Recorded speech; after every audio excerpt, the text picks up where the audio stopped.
Hi, and welcome to the At Peace Parents podcast. I'm Casey, and I'm here to empower you in your decision-making as a parent of a demand-avoidant child. My goal is to share insights that will generate aha moments and support your connection with your child. I'm a mom of two amazing little boys, one of whom is PDA, and I've worked with hundreds of parents just like you to teach them how to lead their child out of burnout and find the clarity, peace, and sense of community they need.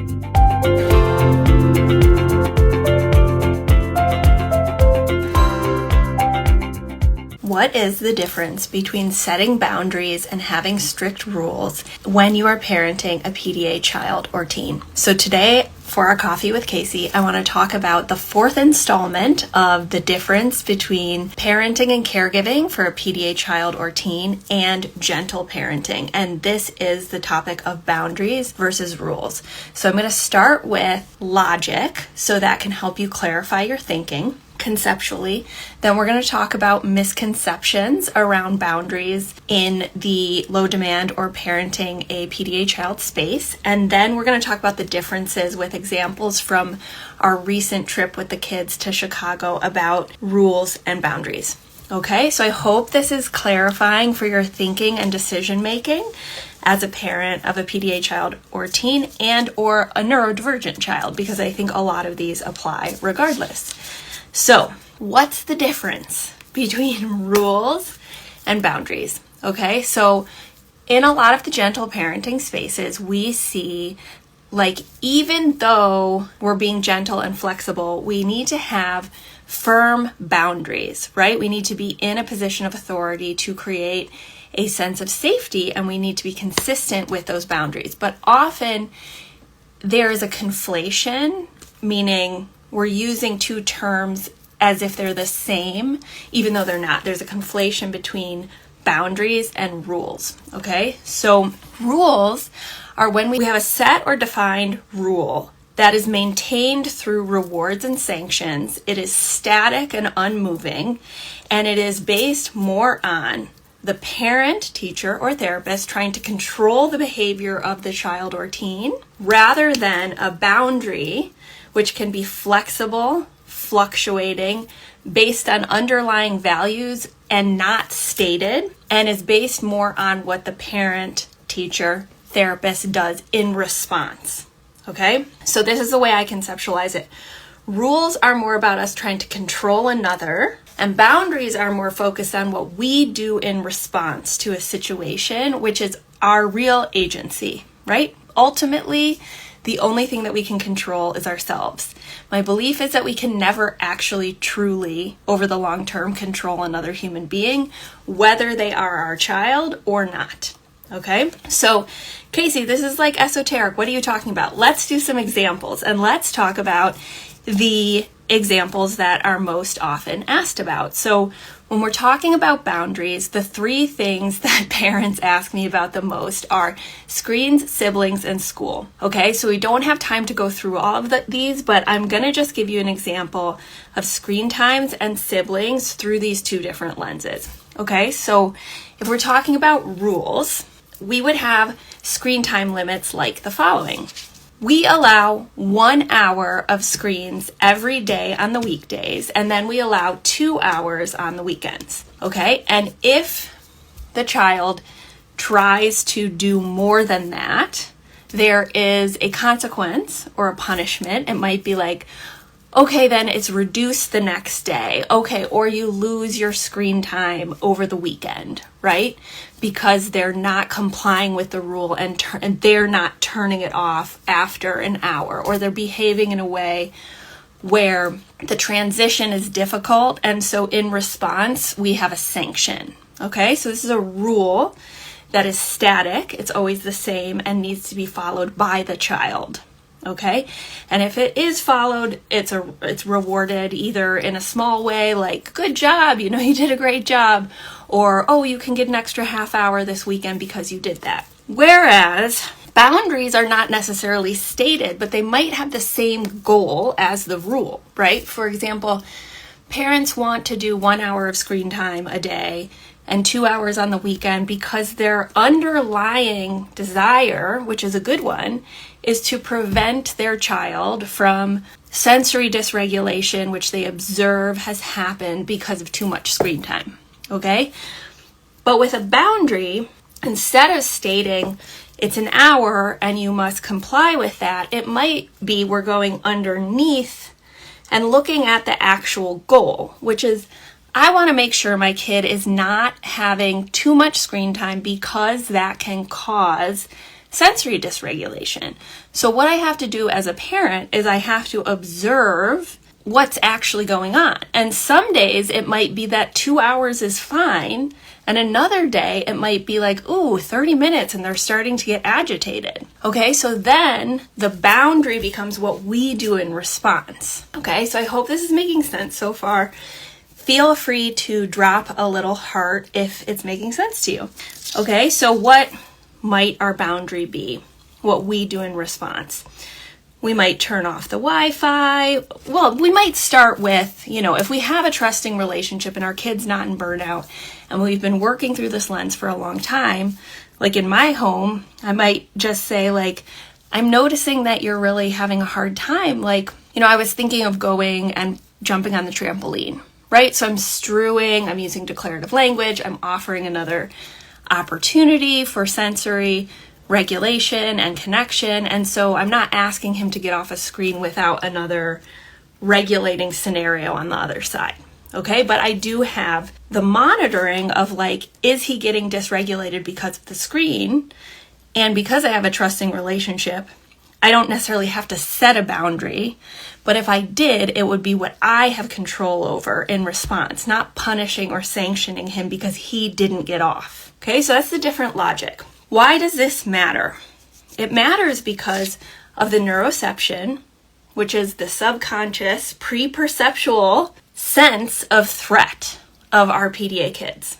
Okay, and this is directly connected to boundaries and rules. Okay, so our unique PDA kids and teens have this red part of the brain, which we all have, the amygdala or the limbic system, which is always scanning for threat. But what's unique about our kids is that whenever there's a perceived loss of autonomy, meaning they get to decide or not, or a perceived loss of equality, or them even being above you, then they're going to have a nervous system response that they might not even understand. Their nervous system is just going to go into fight, flight, or freeze, or collapse.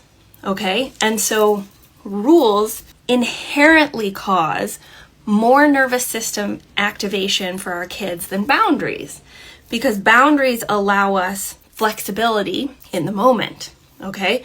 So there's a misconception, I think, that often gets thrown around in this space or leveraged at us as parents, that, like, this is laissez-faire and this is like, you're not paying any attention, there's no rules, there's no boundaries. It couldn't be further from the truth. But the truth of the matter is that we have to prioritize boundaries through the lens of the nervous system costs and benefits. Because in gentle parenting, or with even a child, this is my belief, even a child without this neuroception of PDA, even if they're autistic, even if they're ADHD, they're not necessarily going to have this cost-benefit equation that you're doing as a parent, right?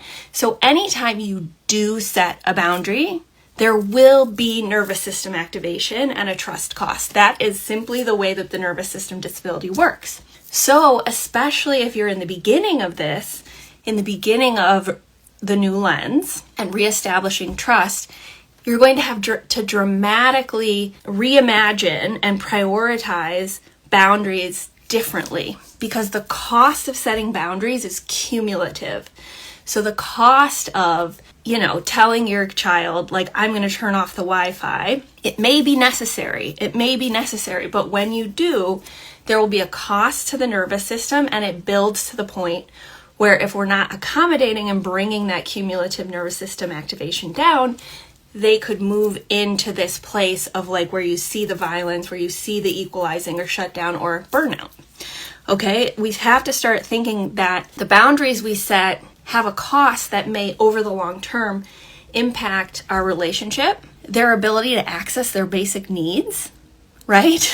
Like eating, sleeping, hygiene, safety, toileting, and their overall nervous system activation, which impacts their behavior, right? So through that lens and context, it might not seem as important in the cost benefit lens to, make sure your kid does their chore or pick up their clothes, because setting that boundary or having that rule will have the cost of potentially impeding them from accessing basic needs, okay?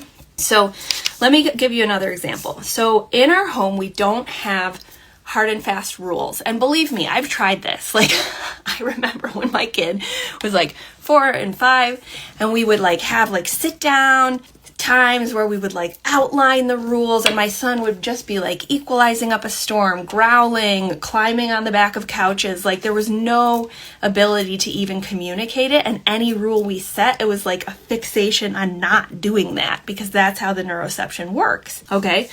But we have values that connect to our boundaries. So for example, in our family, and every family is different, our value is you can't hurt anyone else physically, mentally, psychologically, okay?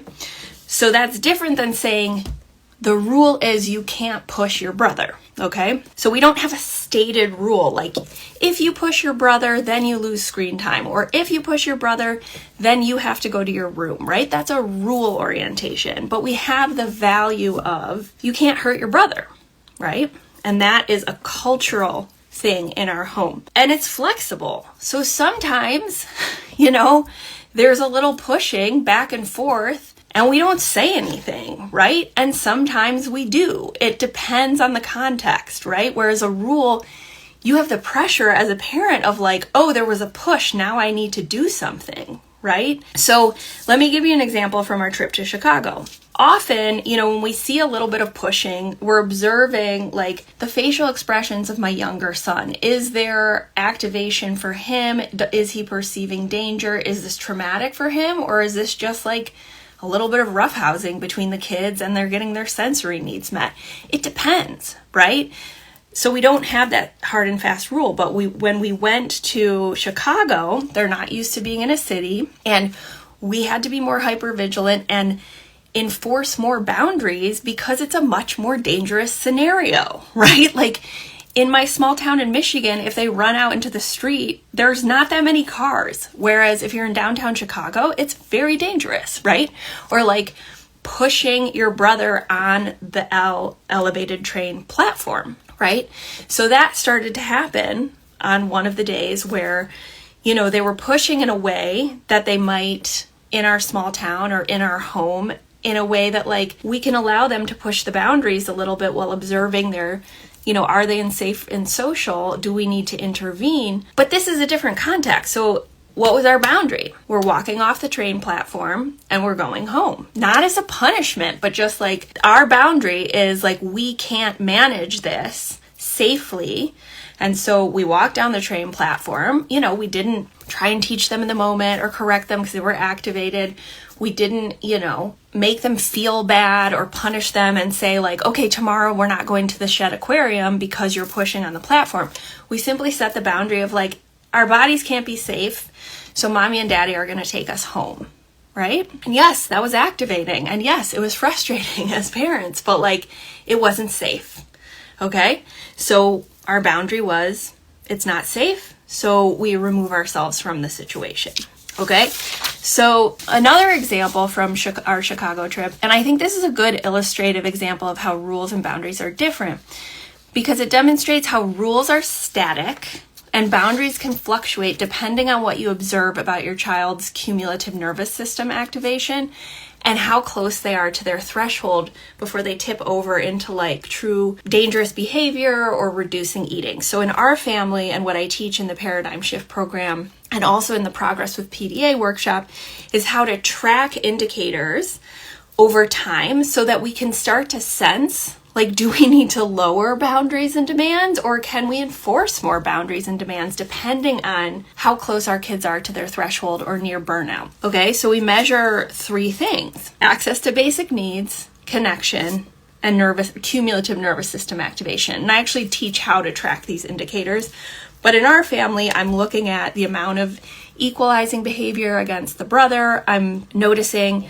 whether or not my son's eating or it's starting to become more restrictive, okay? And I'm always monitoring this. So when we got to Chicago, it was a lot of big changes. It was our family all being together, and we've been splitting the kids for 3 years for safety. And so, it was a lot of sensory input. It was a big transition. Everything was different. And frankly, my husband and I think were too ambitious about what we could do because the kids were excited. So we're like, let's, take the L platform and let's do all this stuff. But one of the things that happened was we're at an Airbnb, and the value that I hold is don't destroy other people's Airbnbs, obviously. So, I wanted to be very cautious of we're not going to stain other people's couches by eating on the couch. And my younger son, William, had a probiotic yogurt, and he spilled it on the couch. And, we got upset, not in a yelling way but just oh no, we're hurting someone else's things, which is a value that I hold.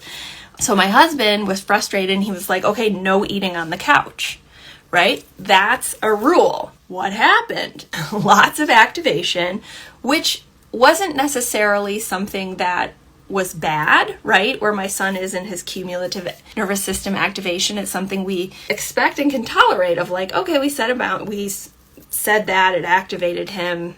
He can tolerate it. But because we were on vacation and he was, over the first couple of days, starting to get more activated, more equalizing, having more trouble eating, I observed we need to make this context more like home. Okay?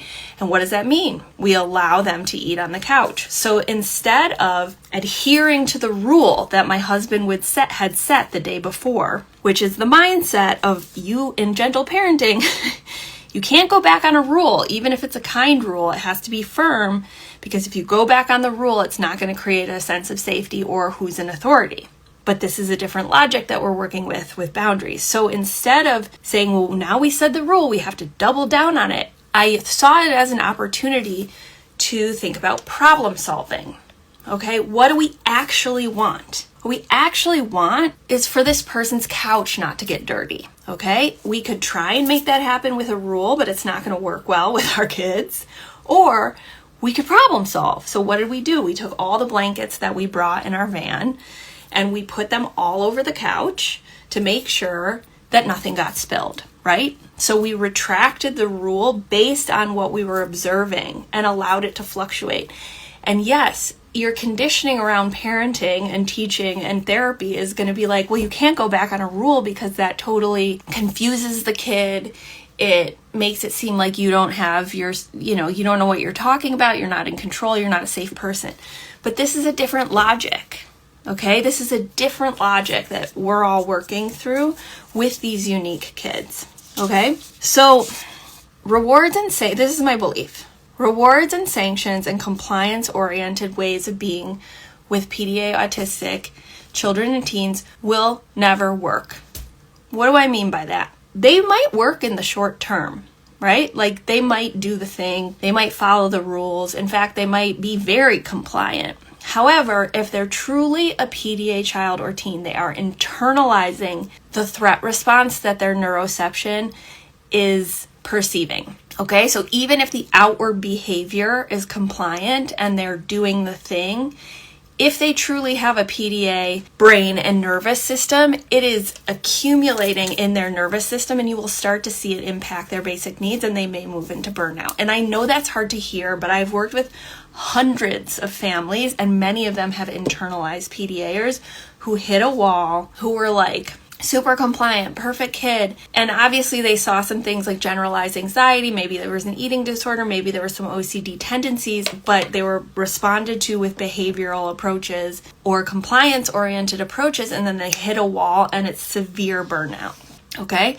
So I'm not saying that to scare you. I'm just saying we have to think long-term, because you can't change the way that your child's nervous system works or the way that their brain perceives threat in the moment, right? We can work to create a relationship and felt safety where we're helping them back into the thinking brain over and over again so that they can learn, so that they can connect, and so that we can teach them how to manage their nervous system disability. Okay? I also want to say, this is not a manifesto against rules. This is not a manifesto against parents who choose reward-sanctioned parenting. This is not a manifesto against anyone, because I truly believe that there are lots of different ways to parent children successfully. It's just that our kids have a unique brain and nervous system, and the logic of it does not allow for traditional parenting to lead to long-term well-being. Okay? Lastly, I want to say, I recognize the cost to you of having to move between rules to boundaries, because rules are easy, right? They're easy on your brain because you're just set the rule, now do it, it's on you, right? This is when we eat, this is when you go to bed, this is when you turn off the iPad, you need to put, the rule is you pick up your shoes, you put things in your backpack, you do your homework, and I'm just gonna, you manage yourself, right? And I might have to intervene when you're not doing it with rewards and sanctions, but ultimately, it's easy. And I'm just going to say that because I wish I could do rules. My life would be so much easier. I'd have so much brain space. I'd have a very structured and non-chaotic life. But I operate with boundaries, and that means I'm constantly using my executive functioning. And now it's easier because I've done it for years and I teach it. But if we constantly have to be making this cost-benefit decision with problem solving while tracking cumulative nervous system activation and can they handle this boundary now, right? And it's going to change over time. It's going to change when they're in burnout. The boundaries are going to change when you're reestablishing a relationship. And 5 years in, like me, you're going to have more boundaries than you did in burnout. That's just the nature of, how they progress and how the relationship progresses if you work through this lens. But ultimately, I just want to end with a belief I have come to through this journey with my son, and I think it's an absolutely universal and profound lesson that he has taught me, which is you can never actually control another person. You can't, right? So we think we can. We think we can change their behavior by the way that we do things or how we interact with them, our subtle reward sanction behaviors, because we're trying to control others in our life, right? And there can be lots of manifestations of this. But what my son has taught me, and this is a big lesson, is that you can't control another human, right? The change happens through relationship, not in power with, not power over. Okay, so with that, I'm going to leave you guys to contemplate. So thank you for being here, and I will see you soon. Okay, bye. Thanks everyone for being here with me at the At Peace Parents podcast. This is your source for all things related to understanding, supporting, accommodating, and advocating for your PDA child. To go deeper on any of these topics, check out my course offerings and masterclasses at the website www.atpeaceparents.com. To completely transform the way you think about and relate to your child and to bring peace and stability to your home, join us for the next cohort of the Paradigm Shift program.